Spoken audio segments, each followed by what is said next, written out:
Bien, hola, ¿qué tal, gente? ¿Cómo están? Espero que se encuentren perfectamente bien, ustedes, su familia, su gente querida. Bueno, vamos retomando, sí, nuestra materia, Derecho Civil Parte General, que forma parte de la carrera de abogacía, más concretamente del primer año de la carrera referida, que dicta la Universidad Católica de Santa Fe en nuestra querida sede Posadas. Bien, allí lo ven en la portada, ¿sí? Vamos rápido, vamos directo, digamos, vamos al hueso, ¿sí? De la clase que vamos a desarrollar en el día de la fecha, ¿sí? Un tema prometido, ¿sí? Que había quedado pendiente de dos clases atrás, sobre el cierre de la clase anterior, del video de la clase anterior les dije que iba a reproducirlo, ¿sí? A desarrollarlo en la clase del día de la fecha, que tiene que ver con la parte final de la unidad número 11, ¿sí? Que tiene que ver con lo referido a la responsabilidad de las personas jurídicas, ¿sí? ¿Se acuerdan que la unidad 11 era en cierta manera la parte general, ¿sí? La parte general del tema genérico de persona jurídica, y en la 12 estudiábamos en específico, ¿sí? A la asociación civil, a las simples asociaciones y a las fundaciones. Bien, entonces veamos un tema que atañe a cualquier tipo o clase de persona jurídica, en particular personas jurídicas privadas, ¿sí? Recuerdan que el Código Civil y Comercial, en su libro primero, correspondiente a parte general, allá por el artículo 146 en adelante, ¿sí? Comienza a hacer la clasificación de las personas jurídicas en públicas y privadas, ¿sí? Y concretamente encontraremos en el artículo 148 el listado de cuáles componen el catálogo de personas jurídicas privadas. ¿Está? Entonces, en particular, hoy vamos a ver la responsabilidad, tanto desde la óptica civil como penal, ¿sí? De estos entes de existencia ideal, como decía don Dalmacio Vélez Sarfel en su viejo código civil, a secas, hasta allí. Y bueno, entonces vamos a ir viendo una pequeña evolución, ¿sí? Sin perder más tiempo, nos metemos en el análisis, inclusive como para ubicarse dentro del programa de nuestra materia. ¿Está? Vean, allí los llevo.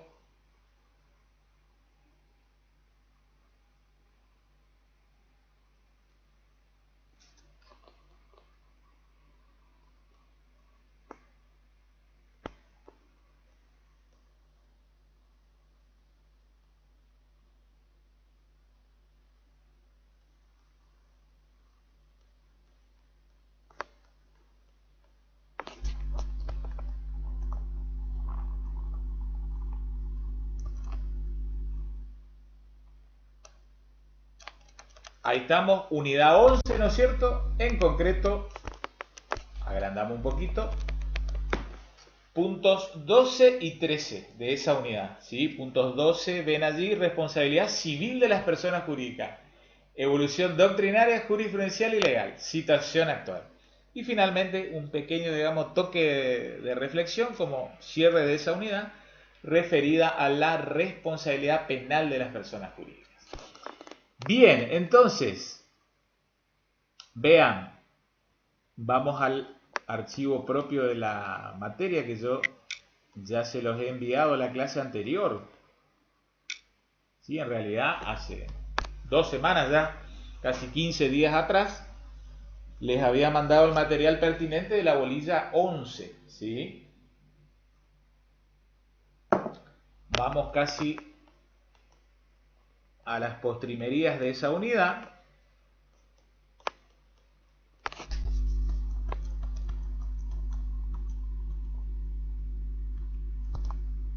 Bien, allí lo ven, ¿sí? Vamos a partir en realidad del original Código Civil velezano, ¿sí? Recuerden ustedes, reiteramos una vez más, por más que resulte redundante, sancionado allá por finales del mes de septiembre de 1869 para entrar en vigencia a partir del 1 de enero de 1871.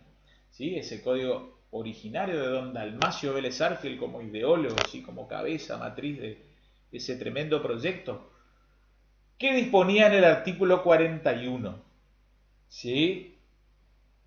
Hoy en día esto ya es una legislación derogada, sí sabemos que Ley 26.994 derogó la denominada Ley 340, que era la ley de sanción del originario Código de Vélez. En su artículo original 41 disponía que no se puede ejercer contra las personas jurídicas acciones criminales o civiles por indemnización de daños, aunque sus miembros en común o sus administradores individualmente hubiesen cometido delitos que redunden en beneficio de ellas. A ver, vamos a hacer una breve explicación ¿sí? De por qué, digamos, esta era la postura originaria al tiempo de don Dalmacio Vélez Arfiel. En primer lugar, digamos, una realidad sociológica, ¿sí? Una realidad existencial de aquellos tiempos. No podemos comparar con el reflejo en la actualidad del número de personas jurídicas existentes en aquel entonces, prácticamente limitado a empresas ¿sí? de enorme y gran tamaño, ¿sí? Y en realidad la razón jurídica para la irresponsabilidad, en definitiva absoluta, está un poco lo que plantea el cuadrito allí, en la parte inicial, ¿sí? Irresponsabilidad total, absoluta, es decir, no había manera de imputarle responsabilidad civil cuando el daño era ocasionado por persona jurídica. ¿Sí? En la bolilla 15 que habrán visto seguramente con, ya no recuerdo si con Francisco o con Amanda, habrán llegado a un punto en el cual han referenciado los denominados presupuestos de la responsabilidad civil. ¿Está? Que ustedes lo van a profundizar el año que viene en el derecho de las obligaciones. Es decir, los requisitos para que uno pueda, digamos, predicar, imputar responsabilidad civil, que en definitiva busca que esto se traslade, esa reparación está en la medida de lo posible en especie. De no ser posible en especie, se transformará, y en la inmensa mayoría de casos, en una indemnización dineraria que intente, en la medida de lo posible, ¿sí? Restituir el estado de situación al momento previo al daño ocasionado. ¿Sí? Entonces ahí ustedes verán que, por ejemplo, va a ser requisito o presupuesto de la responsabilidad, ¿no es cierto?, entre tantas otras cosas, hablar de una conducta o acto voluntario por parte de la gente. ¿Sí? Y para que haya acto voluntario, cuando estamos en presencia de persona humana, predicamos que dentro de los elementos internos debe ser un acto ejecutado con discernimiento, intención y libertad. ¿Está? Recuerden que el elemento externo es la forma, ¿sí? Esa manera o expresión de voluntad, ese signo exterior por medio del cual la voluntad se manifiesta. Está un acto voluntario que debe ser antijurídico, ¿sí?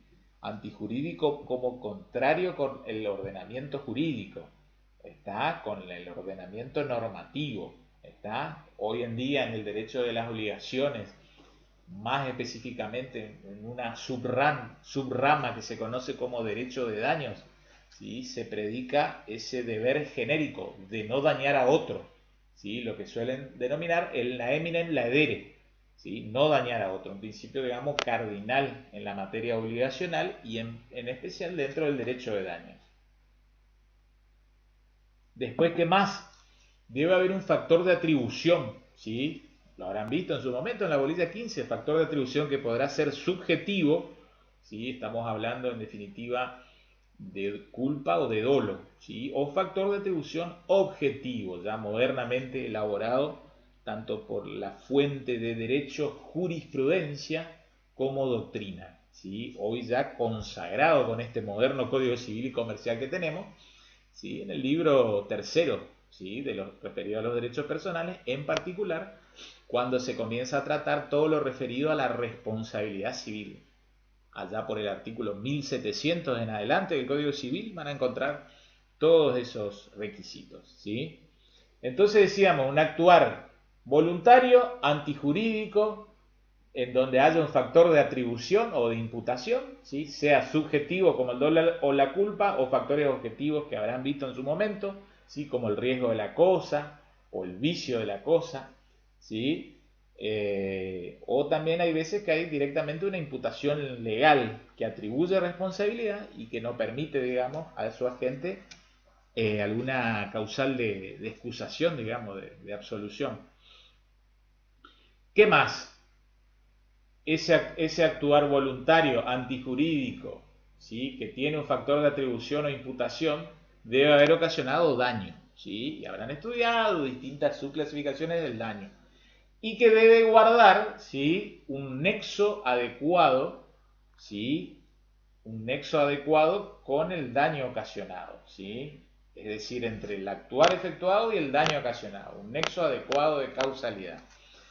Entonces, ¿qué pasaba con todos estos presupuestos de la responsabilidad civil? Es fácil predicarlos, imputarlos a una persona humana, ¿sí? La persona jurídica, en su momento ya como hablamos, aquello inclusive de los fines o objetos de constitución, las personas jurídicas se constituyen, se las crea para obtener finalidades que individualmente los individuos individualmente no podrían alcanzarlo.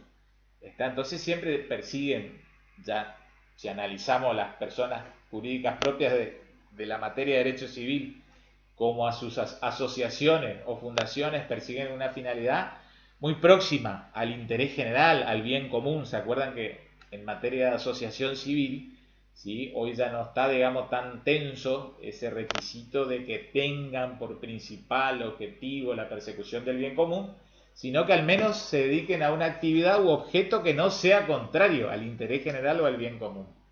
En cambio, las fundaciones como que todavía están ligados, ¿sí? A perseguir o tener un objeto de bien común. Entonces, como vuelvo a repetir, nos ceñimos a los casos de asociaciones o fundaciones. La lógica era la siguiente: ¿cómo, si persiguen una finalidad común, pueden cometer, digamos, una conducta dañosa? Está entonces en la mentalidad del jurista de aquella época. Hablamos del año, la década de 1860, en el siglo XIX. Entonces se adoptó, digamos, este criterio legislativo de total irresponsabilidad. ¿Está?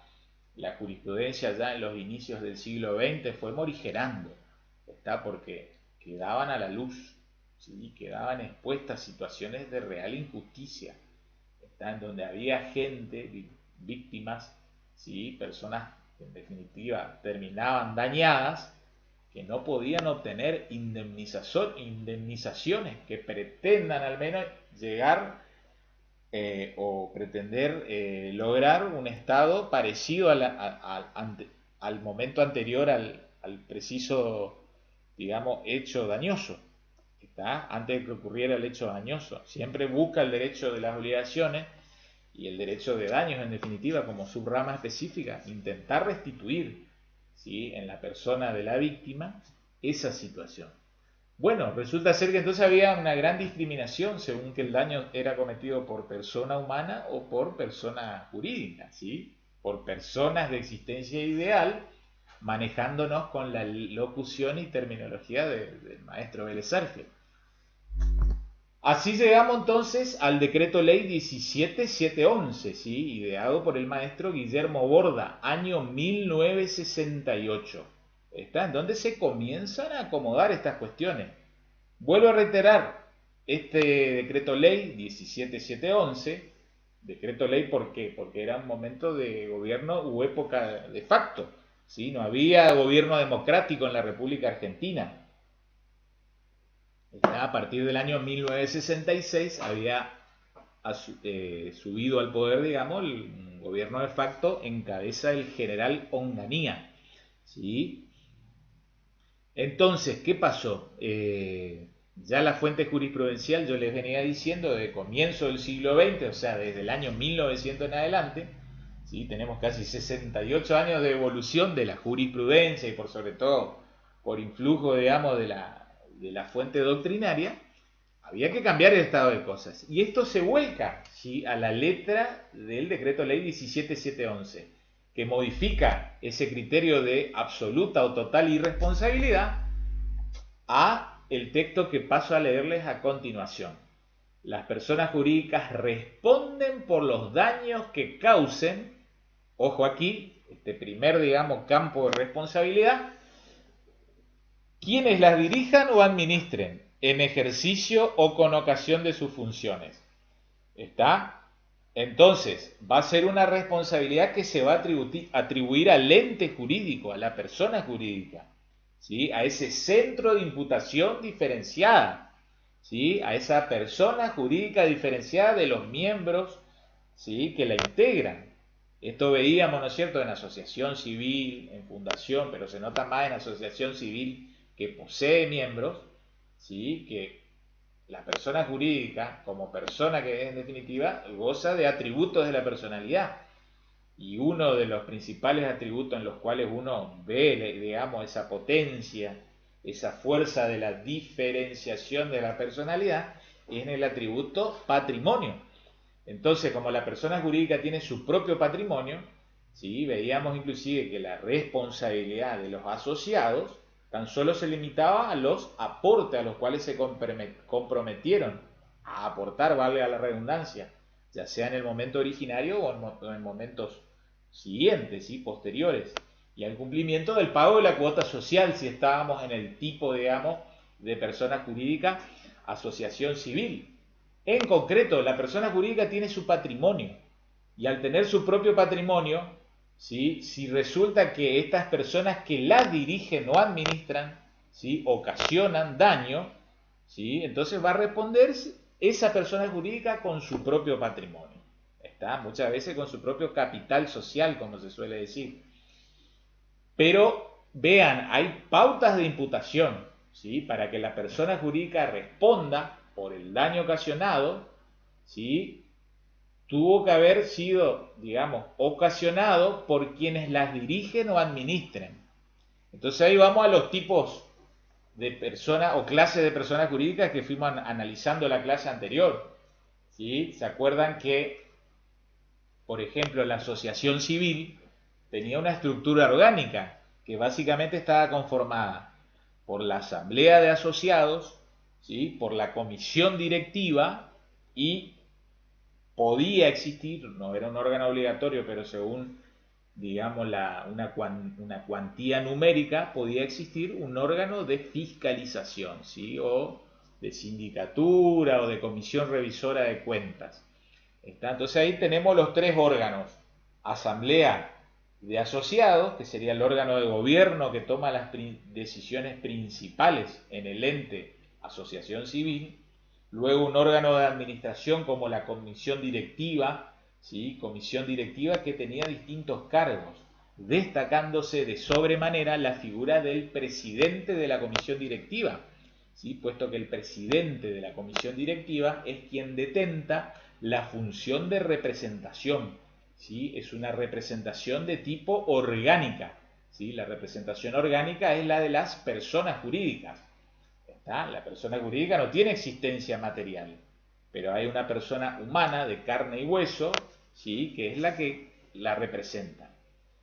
Finalmente está el órgano de contralor de los dos anteriores, principalmente de la gestión del órgano de administración y del control de los libros de esa persona jurídica, ¿sí? Entonces, vamos al tipo asociación civil. ¿Quiénes la dirigen o administran? Los miembros de la comisión directiva, ¿está? Podría ser un presidente, un vicepresidente, un tesorero, un vocal, ¿está? Son los distintos cargos tradicionales que los estatutos de asociaciones civiles suelen prever, ¿está? La persona del presidente es quien detenta la representación, pero los otros integrantes de esa comisión directiva también integran el órgano de administración y también deciden, digamos, en la cotidianeidad, en el día a día. Entonces, puede ser que el daño provenga de alguno de esos miembros de la comisión directiva. Vamos ahora al caso de simple asociación, ¿sí? Recuerdan ustedes que dijimos, la simple asociación es como una asociación civil, pero que no obtuvo autorización estatal para funcionar. Pero desde lo orgánico es idéntico a la asociación civil.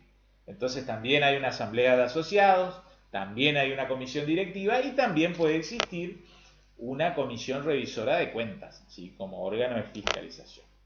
Por ende, todo lo que dijimos acerca de la asociación civil resulta enteramente aplicable al caso de las simples asociaciones. Finalmente, la otra subespecie de personas jurídicas que estudiamos es la fundación, ¿está? Y decíamos que la fundación, ¿sí?, trabaja fundamentalmente con un órgano que existirá siempre, el Consejo de Administración, ¿está? Entonces, en la persona del director o presidente de ese Consejo de Administración, ¿sí?, en su cabeza va a estar la función de representación de la persona jurídica fundación, ¿está? Tradicionalmente el propio fundador, ¿sí?, suele reservarse un lugar en el órgano de administración, en el consejo de administración, ¿sí? Pero puede haber otras personas, es decir, en vez de ser singular o individual, también puede que sea pluripersonal, ¿está? Más de un consejero, ¿estamos? ¿Se entiende?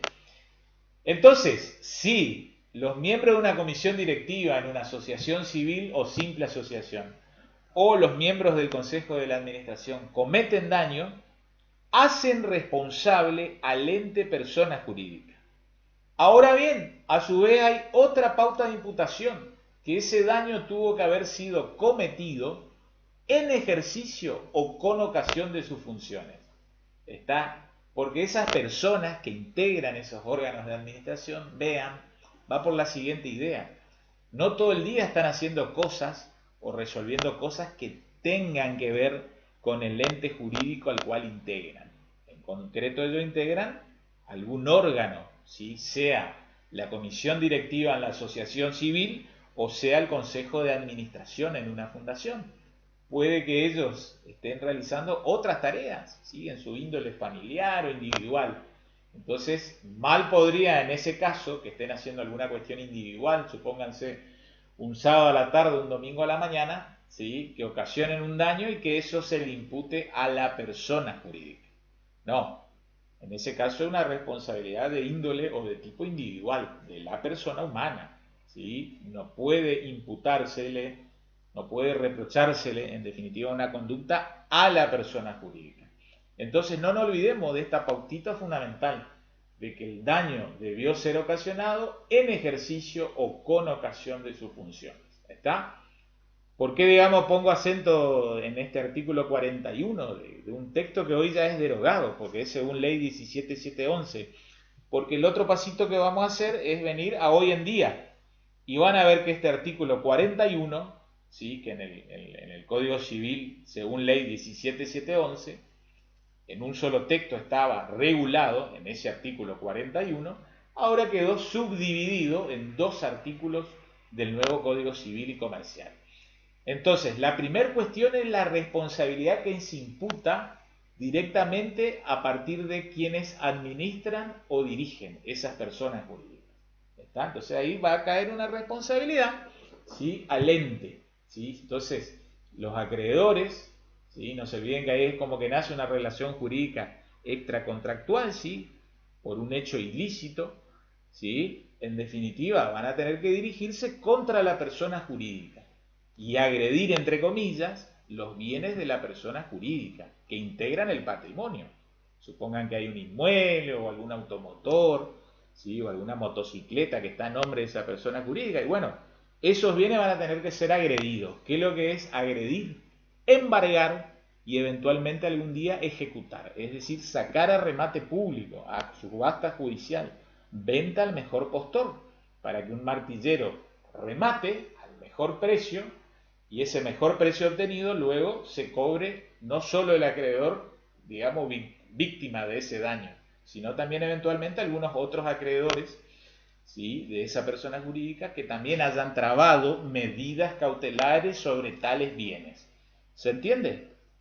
Bien. Vamos a la segunda parte del artículo 41, ¿sí? Vuelvo a reiterar, texto ya derogado, pero que fue trasladado prácticamente de manera íntegra al Código según Ley 26994, vigente desde el 1 de agosto del 2015. Vean, responden también, vienen hablando de la persona jurídica, por los daños que causen sus dependientes o las cosas en las condiciones establecidas en aquel entonces en el título de las obligaciones que nacen de los hechos ilícitos que no son delitos. ¿Qué es lo que hay aquí en esta segunda parte? Una responsabilidad de tipo indirecta, ¿sí? O refleja. ¿Qué es lo que son los dependientes? Los empleados. ¿Está? Son los empleados de las personas jurídicas. ¿Está? Porque esto inclusive ya va más allá de quien integra el órgano de administración. Imagínense una gran asociación civil o, ¿por qué no, mediana o una fundación? ¿Sí? En la asociación civil hay asociados, ¿sí? Está que conforman, digamos, la asamblea de asociados, pero también está la comisión directiva. Pero esa asociación civil, imagínense, hasta la propia Universidad Católica de Santa Fe, una asociación civil, se vale de empleados para llevar el día a día de, digamos, de la vida universitaria. Sí, ahora estamos en un contexto de pandemia, pero ustedes cuando van siempre a la facultad y les recibe Claudio, Manteca, como le llaman, ¿sí? O Viviana, Vivi, Manu, ¿sí? Y los distintos, digamos, empleados, ¿sí? Secretarios de la asociación civil, son los dependientes.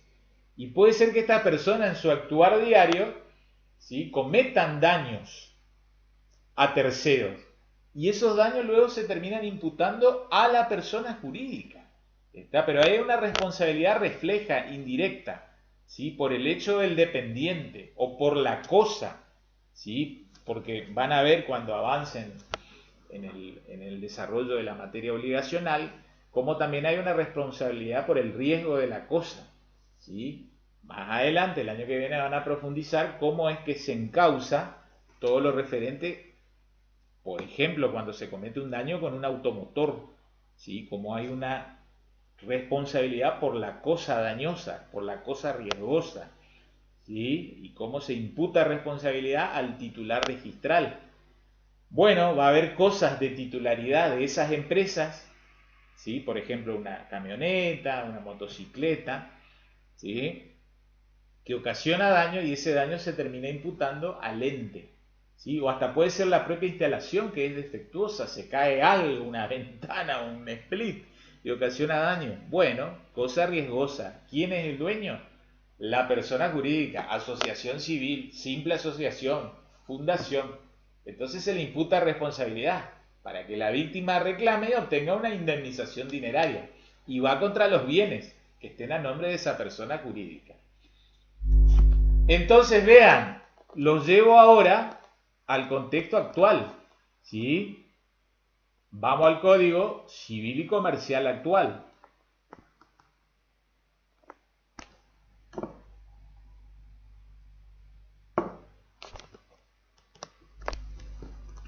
Vamos a este libro tercero, referido a los derechos personales.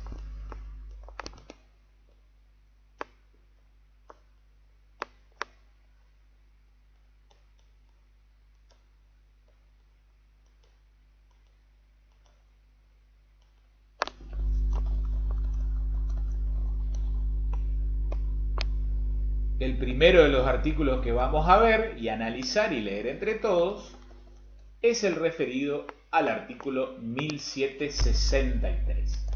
Está bajo esta sección novena que se titula Supuestos especiales de responsabilidad. Ven allí artículo 1763 bajo el epígrafe responsabilidad de la persona jurídica. La persona jurídica responde por los daños que causen quienes la dirijan o administran en ejercicio o con ocasión de sus funciones. Ven que es la misma fórmula que utilizaba el artículo, el viejo artículo, hoy ya derogado, artículo 41 del Código Civil, según ley o decreto ley 17711. Esta es la responsabilidad de quienes la dirijan o administran. Como le decía, miembros del consejo de la comisión directiva en una asociación civil, consejeros del consejo de administración en una fundación que toman decisiones a diario, pero hay que hacer la imputación en ejercicio o con ocasión de sus funciones. ¿Estamos?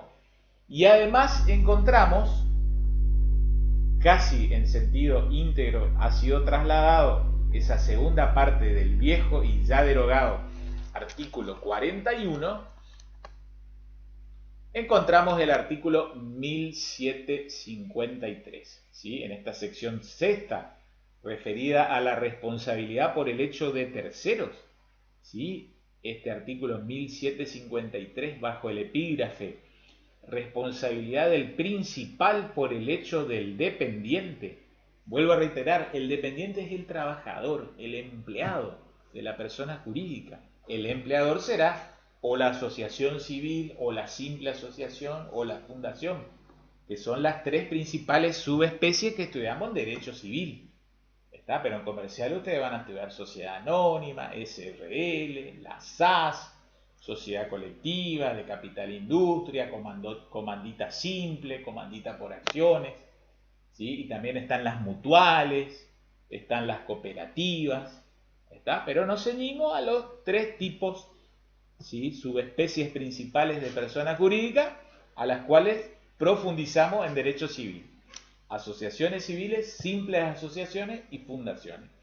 Vean, el principal, esto es, digamos, un factor de atribución genérico, no solo para la persona jurídica, ¿está? Pero viene al caso para nuestro tema en particular.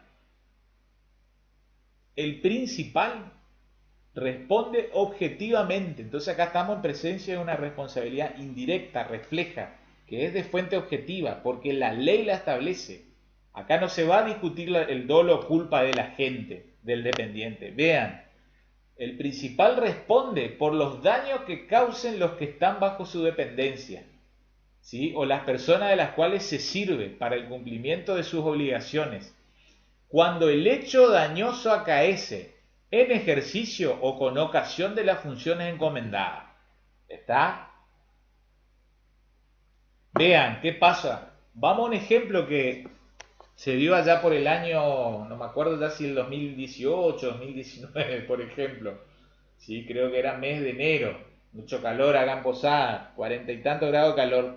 Mirando la tele, un caso que una buena tarde, creo que era un sábado a la tarde, mirando Crónica TV, siempre junto al pueblo, era que, por ejemplo, advertimos que mostraba el noticiero como último momento que en una localidad en el conurbano bonaerense estaban intentando instalar una pileta, pero actuó una grúa de una empresa que tuvo que pasar, o intentó al menos porque no tuvo éxito, quiso elevar una pileta de cemento por un segundo piso de una vivienda. Y en ocasiones en que estaba, digamos, elevando, se le soltó la pileta y cayó en el medio de la casa. Hizo pelota la vivienda. ¿Está? Bueno, hagan de cuenta ustedes de que hay una persona jurídica que era la empresa, ¿sí? En ese caso seguramente era una sociedad comercial la que llevaba adelante tal cometido. Bueno, ahí va a poder imputarse la responsabilidad a la empresa que tenía, digamos, ese encargo, ¿sí? Por el hecho del dependiente. Seguramente hubo algún error en la maniobra de la maquinaria, y también el daño fue ocasionado por la propia cosa, ¿sí? Porque ese brazo grúa, cuando soltó la pileta, creo que se soltó y terminó dañando inclusive un inmueble ajeno, o sea, distinto al cual, en el cual debía instalarse, digamos, la pileta de cemento. Bueno, ahí hay una responsabilidad, ¿sí? Por imputar a la empresa. ¿Está? O muchas veces hay estas empresas de excavaciones, ¿sí? Cuando van a hacer esos edificios de 20, 30 pisos, que ahora cada vez es más habitual en una ciudad como la nuestra, de Posadas, con semejante desarrollo de construcciones en altura. Y en esas excavaciones muchas veces tocan cimientos de los inmuebles linderos. ¿Está? Entonces ahí hay una responsabilidad del principal por el hecho del dependiente. Seguramente hay un maquinista que está maniobrando, ¿sí? Pero él con su actuar genera o ocasiona daño, ¿sí? Luego la víctima, supongamos el propietario de los inmuebles linderos que fueron dañados, pueden reclamar, ¿sí? Podrían reclamar directamente al propio operario, una responsabilidad directa, pero lógicamente que van a ir contra el patrimonio de la empresa, ¿sí? Supongamos será una SA, SRL, ¿sí? Que queda, digamos, responsable por el hecho de su dependiente. Está, y vean, la falta de discernimiento del dependiente no excusa al principal. La responsabilidad del principal es concurrente con el dependiente. ¿Sí? Esto es lo que les decía. Podría reclamar al dependiente, pero lógicamente que van a ir contra el ente jurídico, puesto que tiene mayor solvencia patrimonial.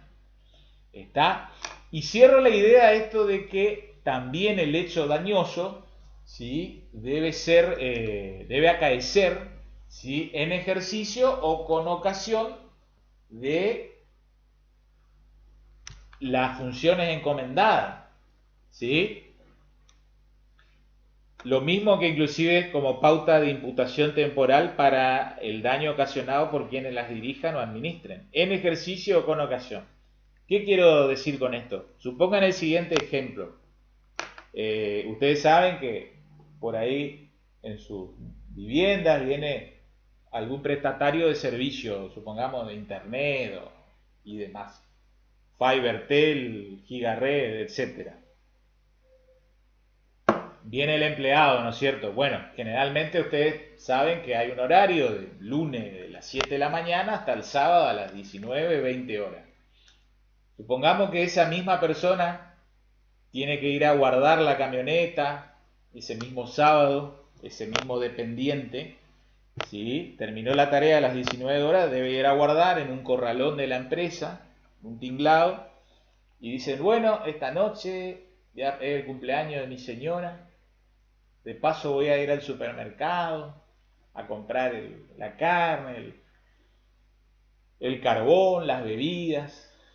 Bueno, 10:30, 11 de la noche y todavía no reintegró el móvil. Y supongamos que en ocasión del cruce de una avenida atropella a alguien. Para no ser, digamos, tan temerario y tan absoluto, supongamos que no tuvo resultado muerte, pero ocasionó daño a la salud. Bueno, gran cuestión. ¿Qué hacemos? ¿Imputamos responsabilidad, supónganse, a la empresa Fibertel, ¿sí? O Gigared? ¿Sí? Ese daño fue ocasionado en ejercicio o con ocasión de la función encomendada. ¿Tenía algo que ver, digamos, Fibertel o Gigared un sábado a las 23:30 horas? Y no. Entonces ahí, digamos, hay un campo de exclusión que va a imposibilitar que endilguemos, ¿sí? Que imputemos esa conducta a la persona jurídica. ¿Sí? ¿Va a haber responsable? Sí, pero va a ser el dependiente, exclusivamente, individualmente, a título personal. Esa víctima pobre, supongamos que, qué sé yo, se fracturó la pierna, podrá iniciar una acción civil de reclamación de daño y perjuicio. Pero en ese horario, digamos, un sábado 11:30, un domingo a las 3 de la mañana, imagínense, ese personal, ese dependiente no está en ejercicio o con ocasión de la función encomendada. Está fuera de órbita, digamos, entonces no hay manera de endilgarle, de imputarle responsabilidad. Estamos, entonces, vamos cerrando el panorama, ¿sí? No nos olvidemos, sacando en limpio, Código Velezano originario, 1871, un sistema de total irresponsabilidad. Luego, las fuentes sabias de jurisprudencia y doctrina fueron morigerando. Es como que venían advirtiendo, ojo, se están produciendo resultados injustos. Muchas víctimas que no pueden reclamar a quienes podrían, y sobre todo estas grandes empresas que tenían solvencia patrimonial como para responder frente a un juicio de daño y perjuicio. Bueno, llegamos al año 1968, Decreto Ley 17711. ¿Qué es lo que hace? Modifica ese artículo 41 e incorpora estos dos campos de responsabilidad. Tanto el campo de los que dirijan o administran estas personas en ejercicio o con ocasión de sus funciones, y luego también la responsabilidad de los dependientes y de las cosas de esa empresa. Eso se traslada, como recién lo decíamos, a los artículos 1763, ¿sí? La responsabilidad de quienes dirijan o administren, y en el 1753 la responsabilidad de los dependientes. ¿Está? Pero siempre no nos olvidemos de esta pauta de imputación de que el daño debió suceder, debió acaecer en ejercicio o con ocasión de las funciones encomendadas. ¿Estamos? Muy bien. Cerrado el bloque de responsabilidad civil. Dos palabritas para la cuestión de responsabilidad penal, ¿sí? ¿Qué sucede? Vean, el año que viene, ustedes en segundo año van a empezar a estudiar una materia, tremenda materia, una de las materias que a mí más me gusta desde lo teórico, pero no del ejercicio. Por eso me vine, digamos, para el mundo del derecho privado, en particular que ejerzo escribanía, ¿sí? Entonces, fundamentalmente me manejo con intereses de derecho privado, ¿sí? ¿Qué pasa? El derecho penal trabaja con otros dos bienes primarios humanos fundamentales, vida y libertad, ¿sí?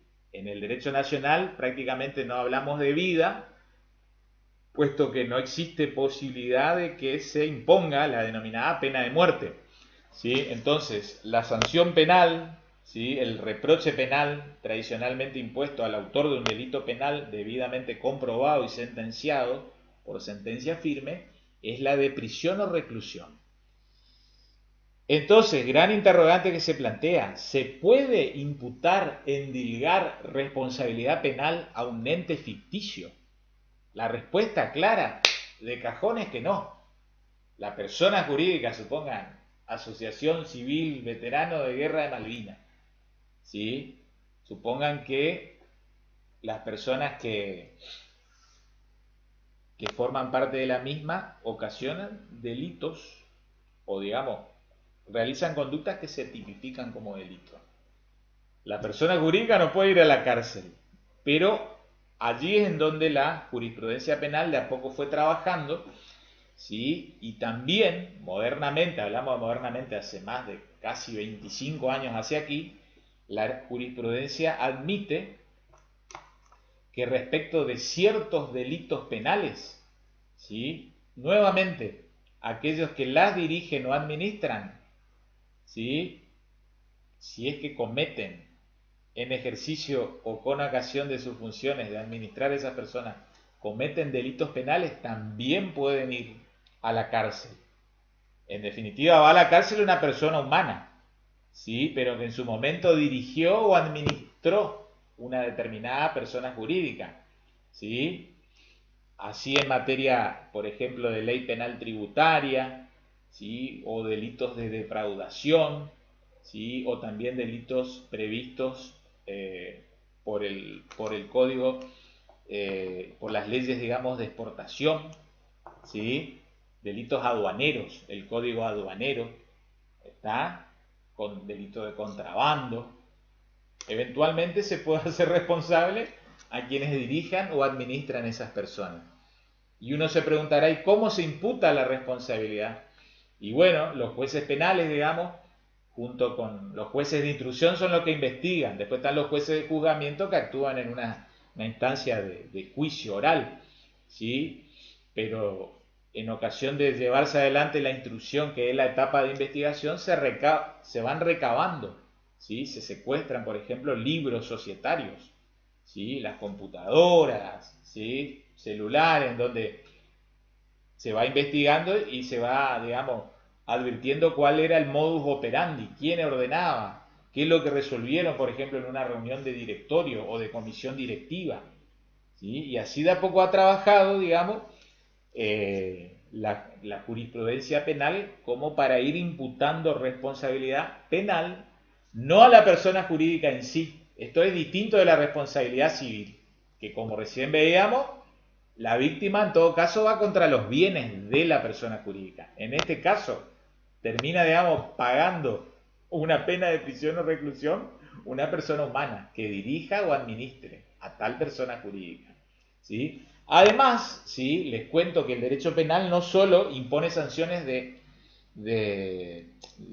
prisión o reclusión, también muchas veces hay multa, ¿sí? O sanciones administrativas. En ese caso, con mucha mayor razón aún, allí sí se imputa directamente al ente jurídico, a la persona jurídica, ¿está? A la personalidad jurídica diferenciada. Y eventualmente tiene que hacer cargo, hacer frente a la imposición de determinadas multas y sanciones de orden pecuniario, es decir, de orden monetario. Muy bien. Muy bien, perfecto. Con esto damos por finalizado, ¿sí?, el bloque temático que nos faltaba de la bolilla número 11. ¿Estamos? Muy bien.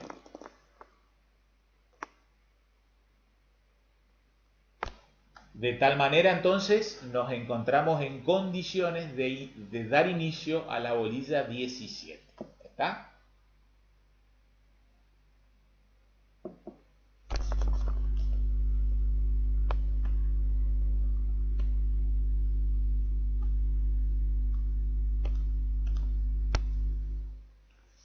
Bien, ahí ven el epígrafe de la unidad 17 referida a la prueba de los hechos y actos jurídicos.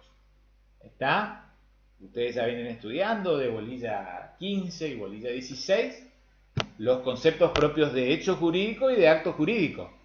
¿Sí? No se olviden que en definitiva el hecho y el acto jurídico cumplen la misión, la función o revisten la función de ser causa, ¿sí? Causa origen, causa fuente de una relación jurídica, ¿sí?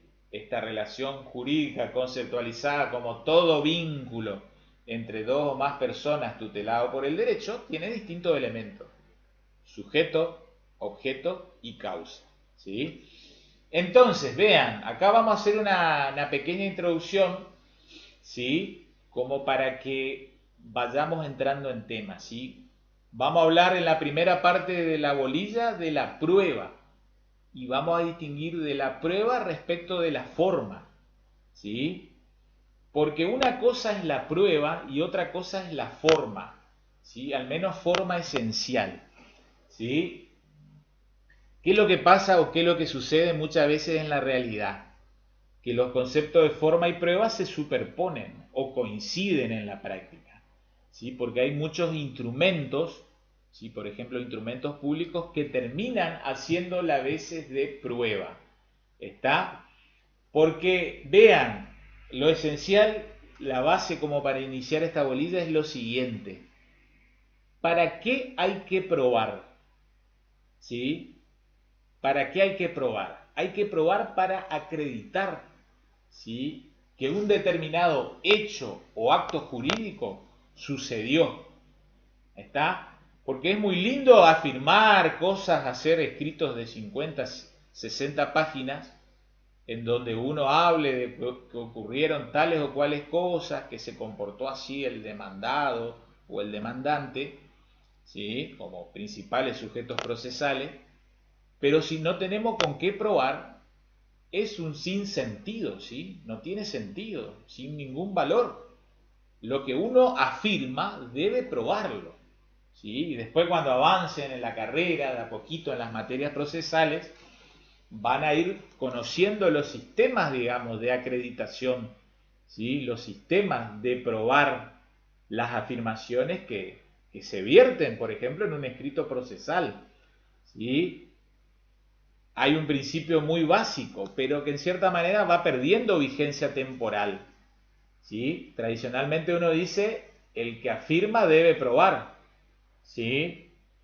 Bien, vamos a ir viendo cómo el derecho procesal, ¿sí?, el derecho procesal es el derecho que se ejerce frente a los tribunales, frente al órgano judicial, frente al poder judicial, ante un juez o una cámara, supongan una cámara de apelaciones, ¿sí? Van a ir viendo cómo va cambiando ese sistema de un tema que ustedes lo ven allí en el punto primero, de la carga de la prueba. ¿Quién debe probar?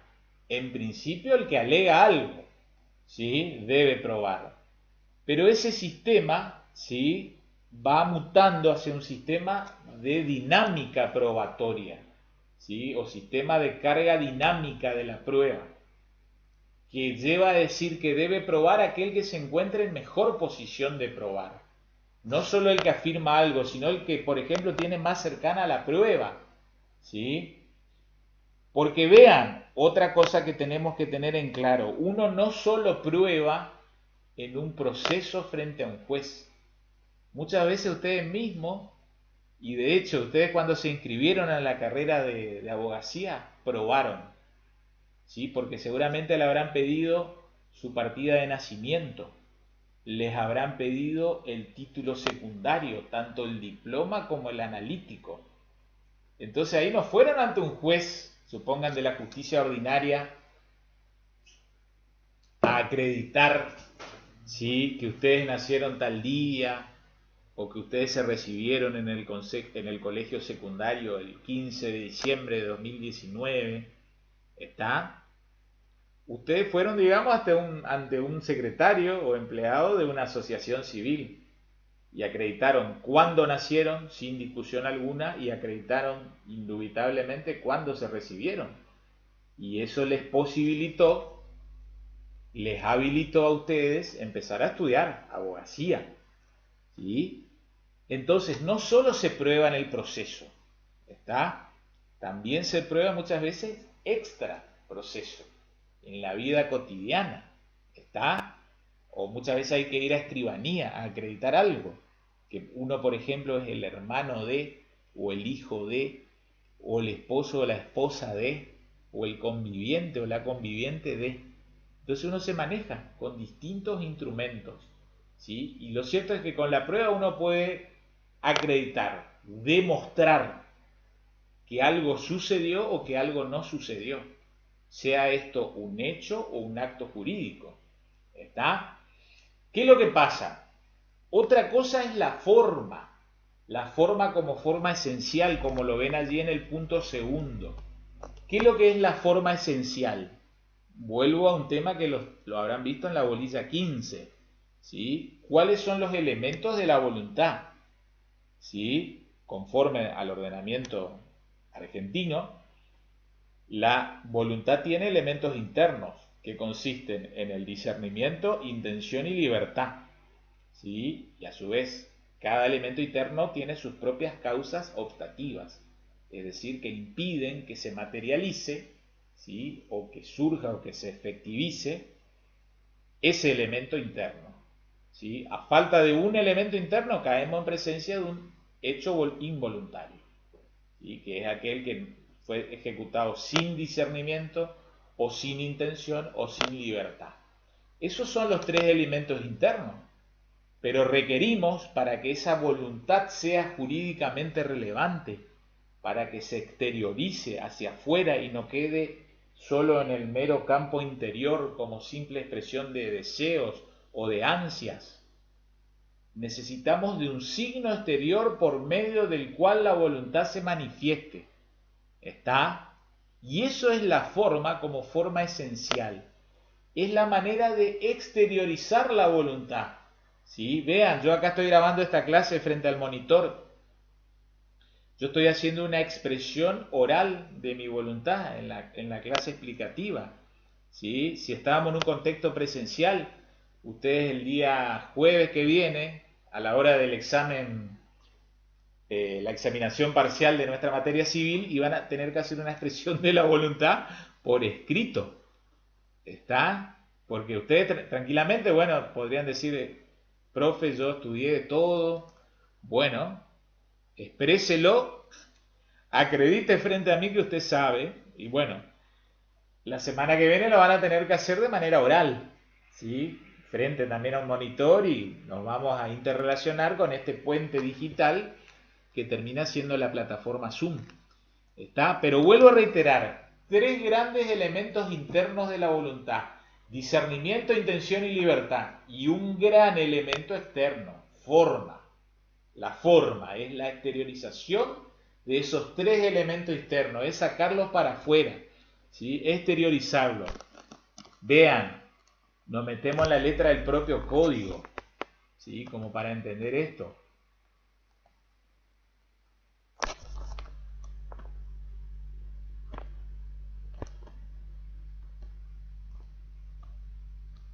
Artículo 260, ¿sí? ¿Por qué forma de expresión de la voluntad? Vean, acto voluntario 260. El acto voluntario es ejecutado con discernimiento, intención y libertad, que se manifiesta por un hecho exterior, ¿sí? El código de Don Vélez tenía un artículo muy similar, muy parecido, era el artículo 913, ¿sí? Y que definía, ¿sí?, a la forma como aquel signo exterior por medio del cual la voluntad se manifiesta. ¿Está? Y en el 262 ustedes encuentran la forma de manifestación de la voluntad. ¿Sí? 262, vean, los actos pueden exteriorizarse oralmente, por escrito, por signo inequívoco, ¿sí?, o por la ejecución de un hecho material. ¿Está? 4 formas de expresión de la voluntad hacia afuera, de exteriorizar, ¿sí?, como forma esencial, como elemento del acto voluntario, ¿sí? Vuelvo a reiterar, los actos pueden exteriorizarse oralmente, por escrito, por signo inequívoco o por la ejecución de un hecho material, ¿sí? Y a renglón seguido viene el 263, que ya lo habrán estudiado, en donde no se verifica aquello, ¿sí?, de que el que calla otorga. En principio, en materia de derecho civil, eso no es así. Eso proviene, digamos, de la vieja escuela del derecho canónico, ¿sí?, hasta podríamos decir de la época de la Inquisición, ¿sí?, esos tremendos tribunales que se conformaban, digamos, para mandar a la hoguera, digamos, a opositores, ¿sí?, muchas veces sin ninguna razón argumentable, ¿sí?, sin prueba que acredite que se habían cometido algunas, por ejemplo, acciones de hechicería. Entonces, como guardaban silencio, entendían que era afirmativo de todo lo que se alegaba contra ellos.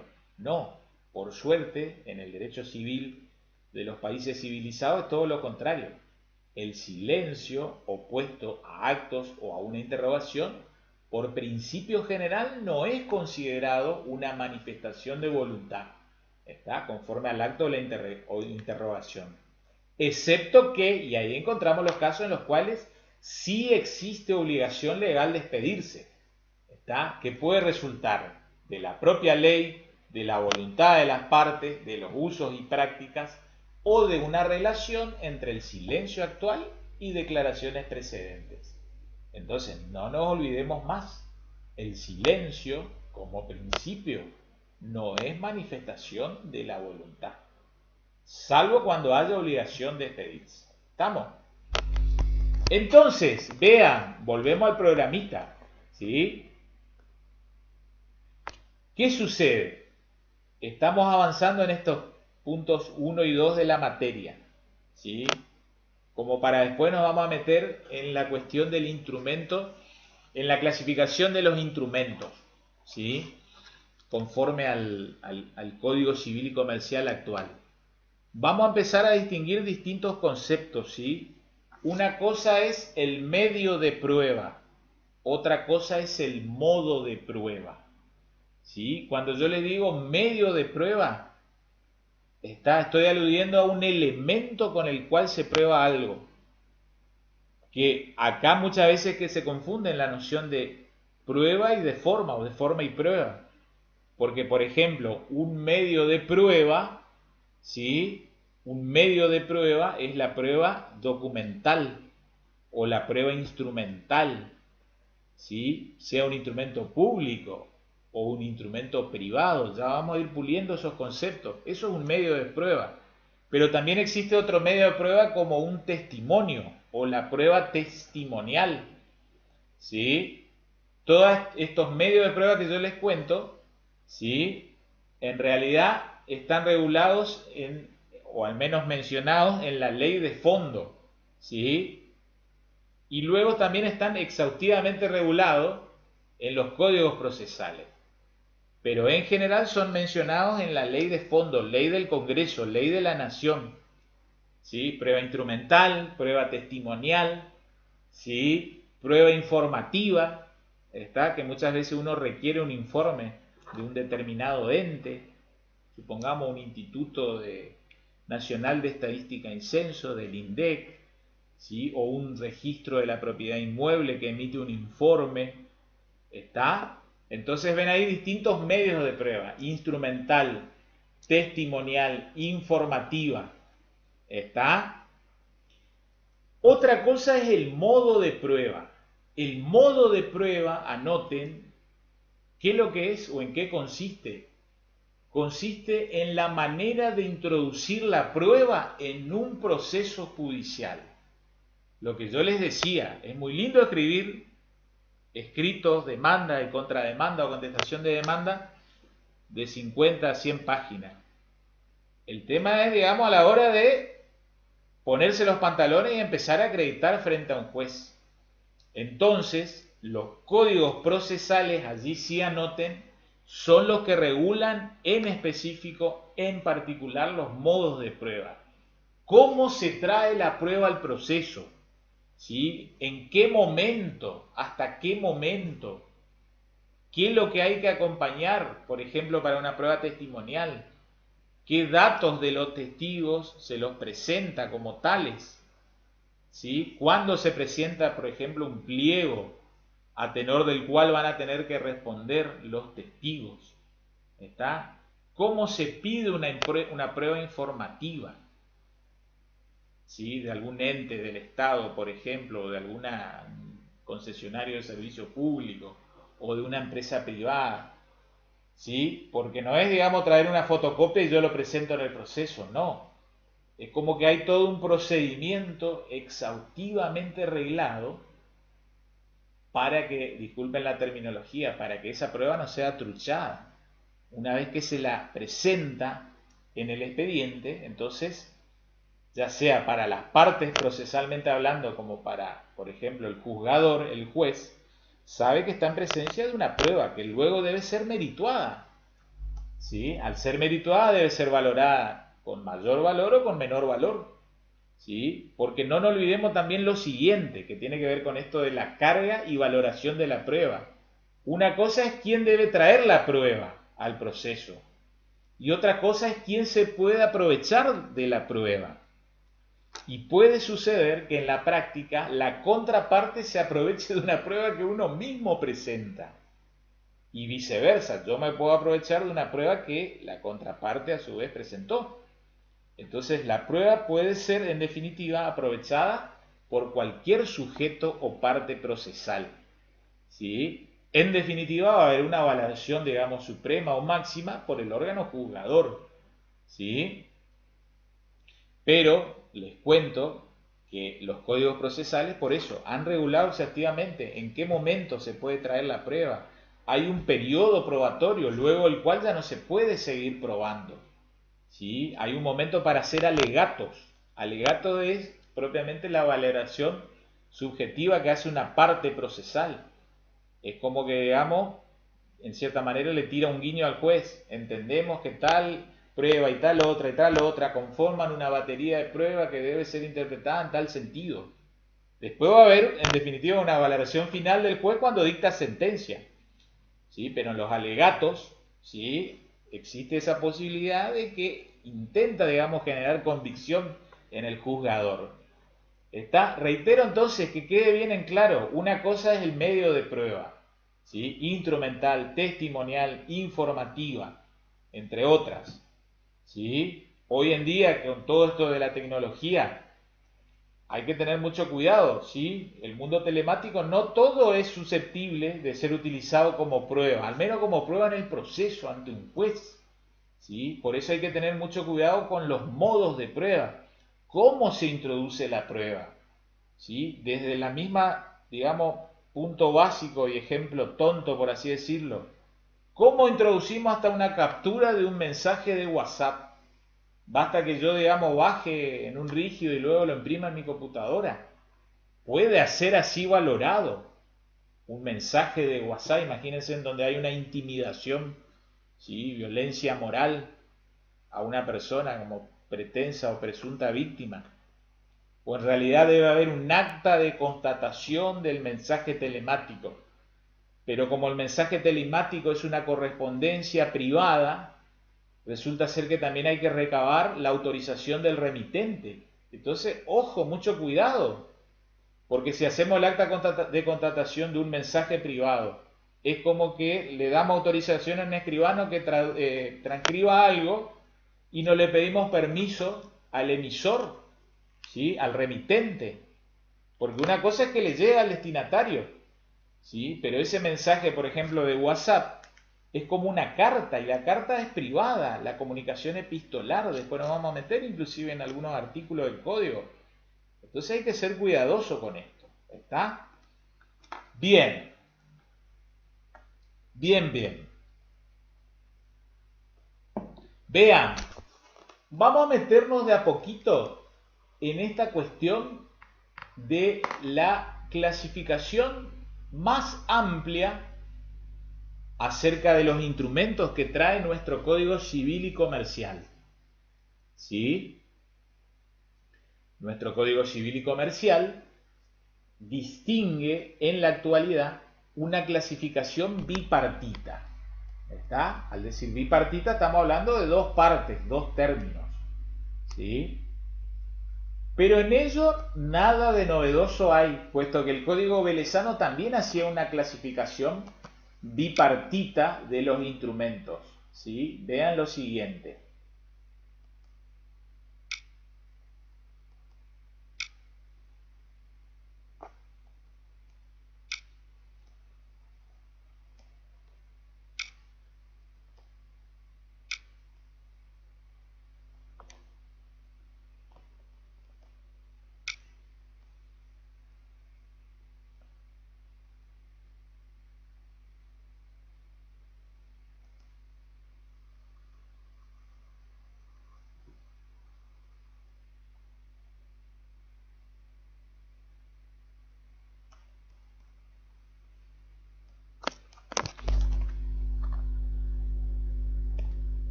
Bien, ahí encontramos la clasificación en el Código de Vélez acerca de los instrumentos.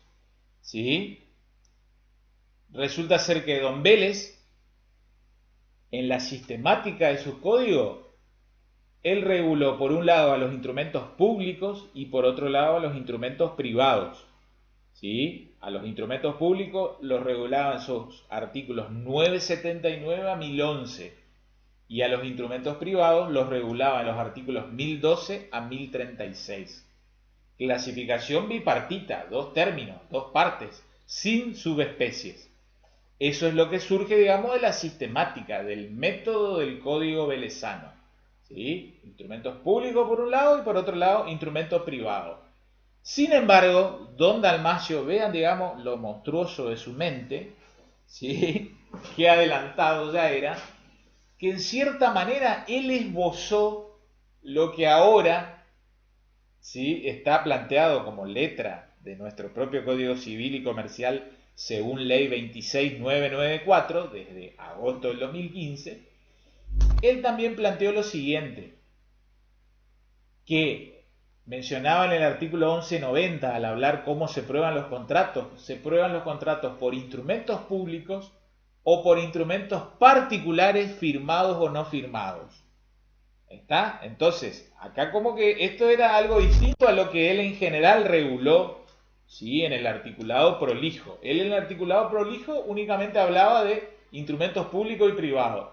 Sin embargo, vuelvo a reiterar, en el 1190 mencionaba por un lado a los instrumentos públicos y por otro a los instrumentos particulares firmados o no firmados. ¿Sí? No se olviden, 1871 estamos hablando. Ahora, en el 2015, díganme si es lo que ya nos planteó Don Vélez en ese artículo 1190. Vuelvo a mostrarle ahí instrumentos públicos por un lado y por otro lado los particulares, firmados o no firmados. ¿Está? Y esta es la clasificación de los instrumentos, conforme a la ley 26994, desde el 1 del 8 del 2015. Por un lado encontramos nuevamente una clasificación bipartita. El primer término, la primera parte, permite reconocer a los instrumentos públicos. Por otro lado están los instrumentos particulares. Y los instrumentos particulares pueden estar firmados o no firmados. ¿Sí? Si están firmados, son en sentido específico, instrumentos privados.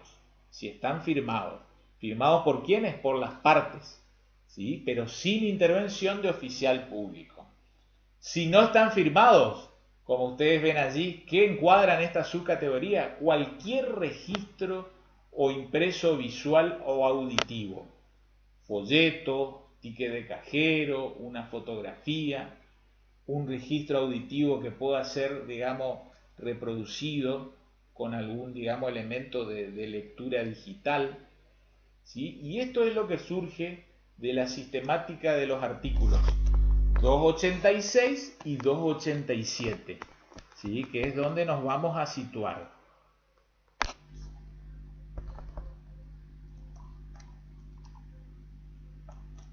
Vean, hablando del 286 acerca de la expresión escrita. La expresión escrita puede tener lugar por instrumentos públicos o por instrumentos particulares, firmados o no firmados, excepto en los casos en que determinada instrumentación sea impuesta. ¿Sí? Vamos, la parte final lo dejamos para más adelante, vamos al 287. Bajo el epígrafe instrumentos privados y particulares no firmados. Está como las dos subespecies de los instrumentos particulares. Vean, los instrumentos particulares pueden estar firmados o no. Está lo que dijimos, el particular puede ser firmado o no firmado. Si lo están, se llaman instrumentos privados. Si no lo están, se los denomina instrumentos particulares no firmados. ¿Y qué es lo que entran en esta categoría? Comprende todo escrito no firmado, entre otros, los impresos, los registros visuales o auditivos de cosas o hechos y, cualquiera que sea el medio empleado, los registros de palabra y de información. ¿Está? Vuelvo a reiterar, volvemos a nuestro cuadrito, ¿sí? Y con el cual en cierta manera vamos a ir terminando la clase del día de la fecha, ¿sí? Así la clase que viene nos metemos ya en instrumento particular firmado, que es el instrumento privado, y después en profundidad el instrumento público. Vuelvo a reiterar, ya Don Vélez lo dijo en el 1190, en el 1190, ya por el año 1869, que se sancionó para entrar en vigencia el 1 de enero de 1871, instrumentos públicos por un lado y por otro lado instrumentos particulares firmados o no firmados. Es lo que hoy en día está en la letra de los artículos 286 y 287. ¿Sí? La clase que viene, ¿sí? Cuando empecemos a desmenuzar qué es lo que es un instrumento privado, cuáles son sus requisitos esenciales, vamos a empezar a advertir cómo el instrumento privado puede proyectar efectos entre los que lo celebran primero, luego frente a los terceros que son ajenos en principio. ¿Está? ¿Qué es lo que hay que hacer? ¿Está? Vamos a hablar también de qué es lo que es la firma digital, qué es lo que son los documentos digitales, los instrumentos electrónicos, ¿sí? En este mundo moderno, telemático en el cual vivimos, ¿sí? Nos desarrollamos. También vamos a hablar del instrumento público, ¿sí? Vamos a ver ejemplos. Muchos de ustedes, cada uno de ustedes seguramente tiene ya un instrumento público. ¿Está?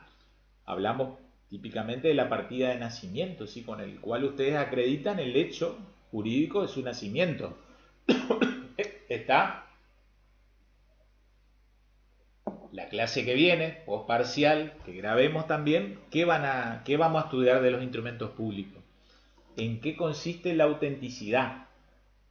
¿Sí? Porque la autenticidad es el valor y el disvalor, es decir, su contrario, es la falsedad. Y vamos a ver que el instrumento es auténtico en sí mismo, en su estructura exterior, en el sello, en el papel, en las firmas, en los sellos. Pero también va a haber una autenticidad que se va a poder predicar, es decir, se va a poder, digamos, demostrar, ¿sí? Y hablar acerca de la misma sobre el contenido.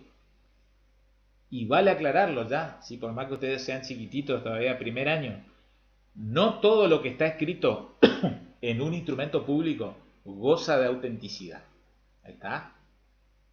De a poquito van a ir entendiendo qué partes de ese instrumento público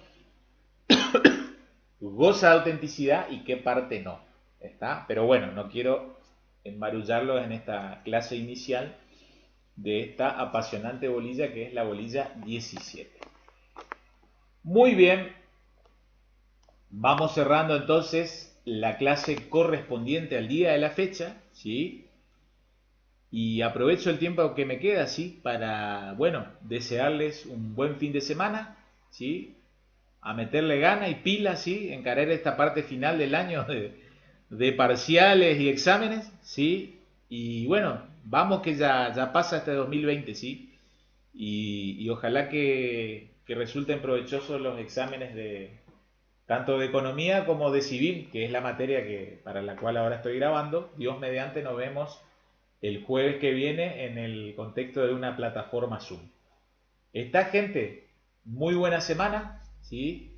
Excelente semana de estudio, ¿sí?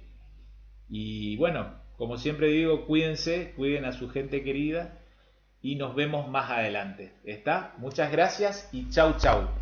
Muy buena suerte.